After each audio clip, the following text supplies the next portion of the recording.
So no one liked the last beveled end that I did, so let me show you the other way to do it. First, you're going to want to box up your end so it looks like this. Then we got to identify the ends. Last time we did 4 triangles. This time we just have these 2 ends, the top end and the bottom end. And we're going to put triangles on both these ends. The tips of the triangles should be perfectly centered in the middle of the bar. Now we got to connect corners when the letter bends. So it comes up, bends to go right, so we connect this corner and this corner right here. Then it goes along and bends to go down, so we connect these corners right here as well.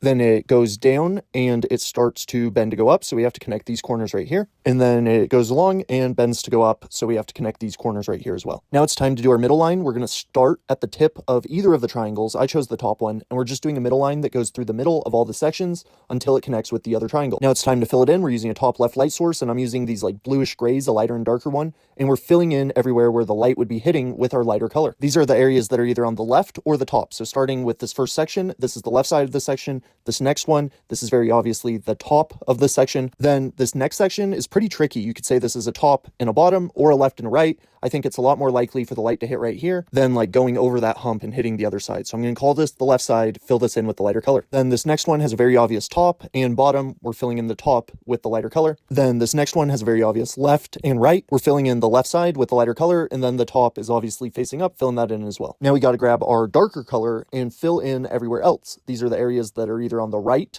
or on the bottom. Next up is highlights. I'm using a white for this. If you're using colors, you want to use a light shade of the colors you used. And we're just going around the edge of every light colored section. And you really want to use a thin tipped marker, very thin, or like a gel pen like I'm using. You don't want these highlights to be super thick. And our last step is our drop shadow, and we're just adding a drop shadow to the exterior of every dark colored section like this. And that's it. Here's another version of a beveled end.